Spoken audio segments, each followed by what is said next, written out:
Today is a beautiful snow day, so I'm gonna make some lasagna and I am gonna let you guys in on a little secret. I'm totally doing a shortcut. Usually I make sauce from scratch because it's really easy in the first place if you have all the ingredients in.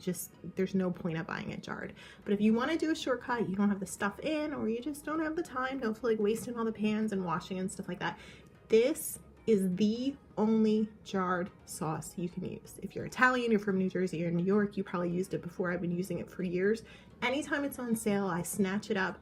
I have 4 of them in my pantry right now because it was on sale recently, and it's from Rayo's. It is the only sauce that tastes exactly like homemade. I know it sounds like an ad because everything, I mean, like, what isn't an ad on social media today?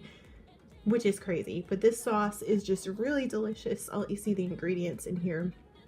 Don't go with ragu, don't go with the store brand. I don't care if a store brand is cheaper, it's on sale. This is absolutely the best. Actually, probably the only good jarred sauce that's out there, and I've tried a lot of them. There's even one that was made by the Manzos from the Real Housewives. Supposedly they own her catering, but no, it sucked, horrible. I've tried organic ones that were not that good, too sugary, too ardent, like they just didn't taste this in lasagna. Amazing. Step number 1 is to boil your pasta. Always use the noodles that have the little curly perforations on the end because you get that texture in it. And I boil them for 7 minutes. I like them to be really al dente. We're sort of throw it in the oven and they're going to continue to cook. For the filling, I take 2½ cups of whole milk ricotta, and then to that I'm going to add in some spinach, and I just boil the spinach right in with the pasta. So while the pasta cooks, you can just add that to the pasta water. It takes about 30 seconds. So you can give that a little mix, and I used, I would say, almost a cup of spinach. Use whatever that you have in, and you know, it's a lot, of course, before you boil it. So I used a lot of spinach, but then it always boils down. So that's kind of the perfect amount for your filling. And I know a lot of people that I'm just going to add in some fresh cracked pepper. A lot of people add mozzarella, and you might be mad that I'm not adding mozzarella to my lasagna, but I don't think that this one really needs it. The way I make it with a lot of ricotta cheese is the texture that I like, and it's kind of a personal preference too. I like my lasagna to be a little bit crispy with those curly edges, and then really taste the sauce. Top it with some fresh basil and lots of ricotta cheese. I love ricotta cheese. And then we're going to add in a 4 cheese blend. You don't have to use this. You can use Parmesan on its own, but I always like to use that. So that's our pepper. This is going to be our salt. So you don't have to add in any extra salt. We're going to use that. And let's do a handful. And a little bit more, maybe 2 generous handfuls. I'd say a little more than 2 tablespoons.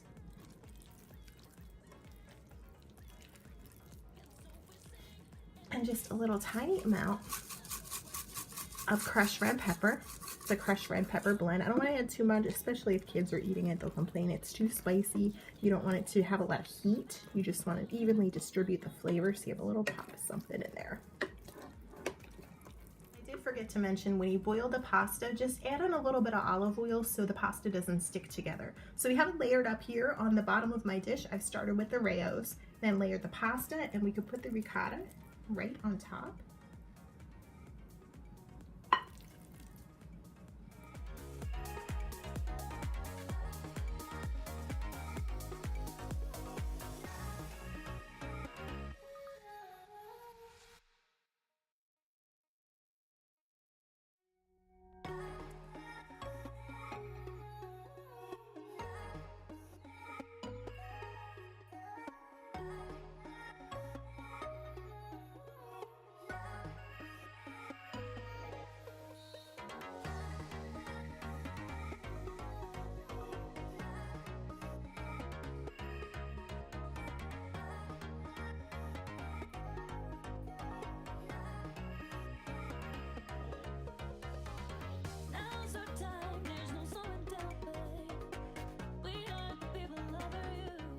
We're all done, and this is exactly how I like my lasagna. A little bit crispy on the edges. You might say that's burnt, but it's not your lasagna. I'm the boss of my lasagna today, and that is exactly how I like it. A little bit crunchy, almost like a chip, and then I put some little basil chiffonade right on top to give it a pop of color, keep it a little bit fresh, and then we can go ahead and slice it up.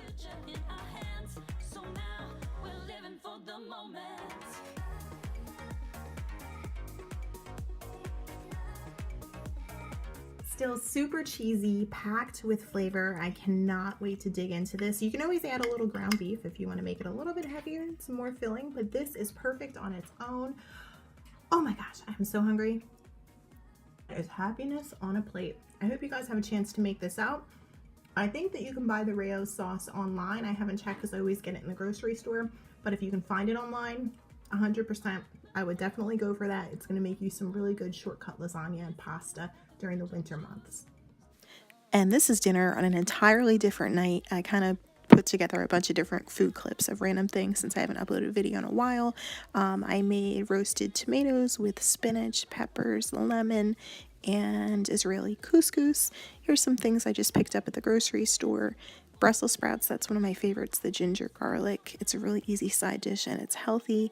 Some salads, black bean hummus, which not that good. I probably won't buy that again. I wasn't that crazy about it.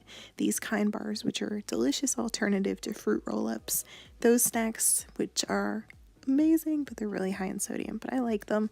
And then I had an apple cider donut. And here's a random collection of more random food that I've been eating, not all in one day. You just want to put that out because you guys think that I have a food binge problem. But the usual burgers, tacos, pizza.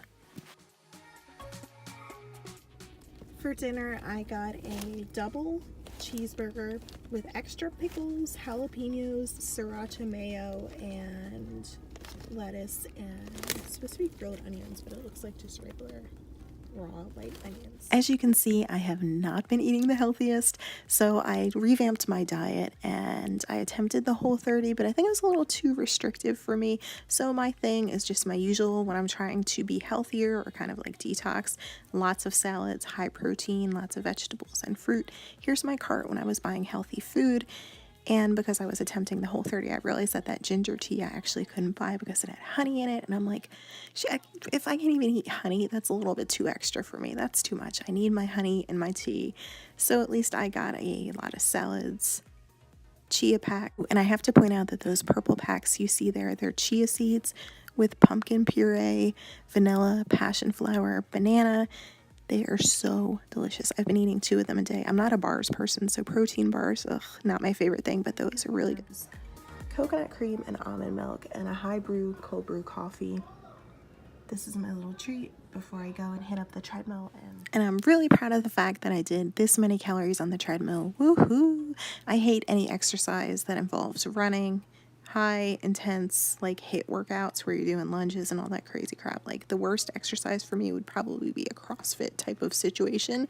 So I do 15% incline, 45 to 60 minutes. You burn more calories with just walking and you sweat a lot. For the first time, they partner with Whole Foods. I think that's the only one that does it right now. Maybe Acme or some other grocery stores. But usually it's $20 delivery. That's why I've never ordered, because for me that's a little bit much. Like, okay, I'm kind of lazy, it's cold, but for $20 I can get my butt up and go to the grocery store. But yeah, it was free, so we'll see how it is. Maybe the delivery cost went down. I haven't looked at it recently, so maybe it's not $20 anymore. But I just got a new cucumber, tomatoes, some bread, bacon, coffee, the basics. Didn't I order? I think I ordered something really funky. Something weird. Yeah. They're stuffed grape leaves. I love stuffed grape leaves. It's one of those weird things I like to eat because it's lemony, it's salty, it's really good. And I know Charmaine right now is like, what the fuck? Like, who orders that? Nobody has ordered that. I have to go look for it. I can't find it. I hate Instacart.